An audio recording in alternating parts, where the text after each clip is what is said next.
Welcome to The Explainer. Today we're going to follow the scientific journey of alcohol through your body, from that very first sip to, well, the morning after. All right, so let's get right into it. To really understand what's going on, we have to introduce our main character, if you will, ethanol.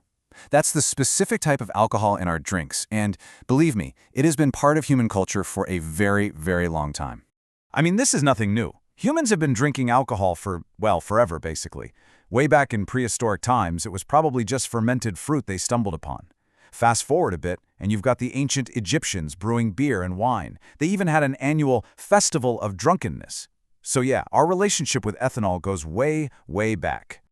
So, where does this whole journey start? Well, it technically begins the second that drink hits your lips and goes into your stomach. But the real work, the heavy lifting, that all happens in one place, your liver.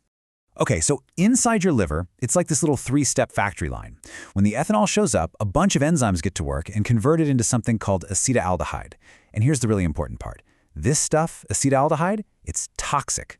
It's actually the main culprit behind most of those awful hangover symptoms.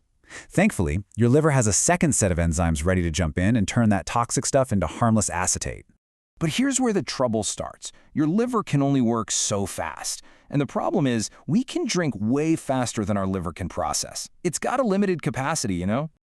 Just to put this into perspective, a single glass of wine takes your liver about an hour and a half to fully process. So what happens if you have, say, 10 glasses? Well, now you're asking your liver to work for over 10 hours straight. It just can't keep up. It gets overloaded. And when that happens, the unprocessed ethanol and that toxic acetaldehyde just escape.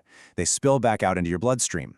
And now we get to the next stage. Once it's in the bloodstream, that alcohol is basically on the highway. It's traveling through your circulatory system, and that means it's on its way to pretty much every single part of your body.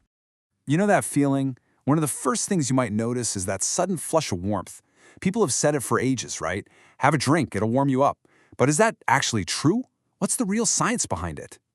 Yeah, this is a classic myth. What's really happening is that the alcohol makes the blood vessels right under your skin expand. So you get more warm blood flowing to the surface, which makes you feel warmer.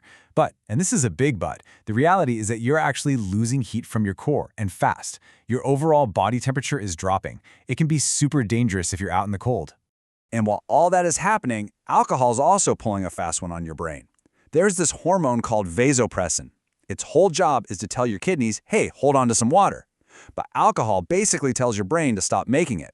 So without that signal, your kidneys just go into overdrive, flushing water out.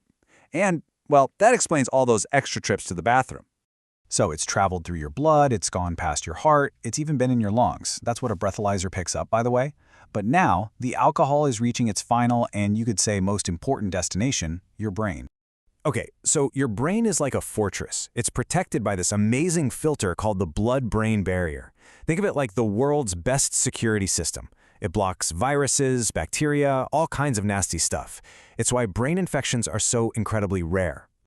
But ethanol has a secret password. See, that barrier, that fortress wall, is made of fatty tissue. And ethanol just so happens to be fat-soluble. So instead of being blocked at the gate, it just dissolves right through. It gets a VIP pass straight into the command center.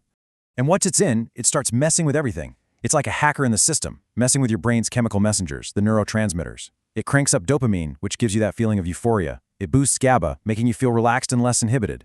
But at the same time, it's blocking glutamate, which slows down your thinking, and acetylcholine, which messes with your memory. So, after that big chemical party in your brain, you know what's coming next, right?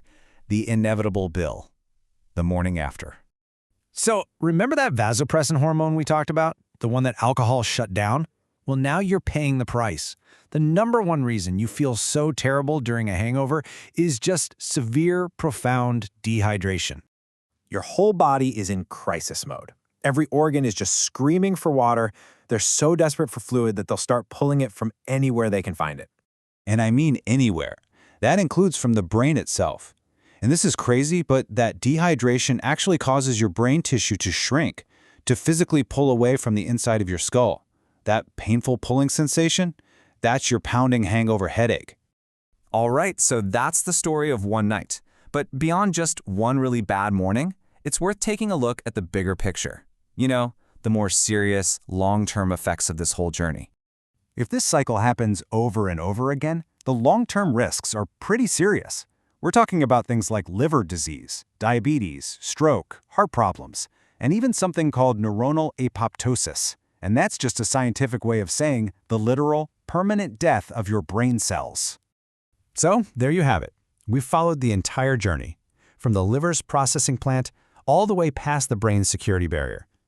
The only question left is, now that you know exactly what's happening inside your body, will you think about that next drink a little differently?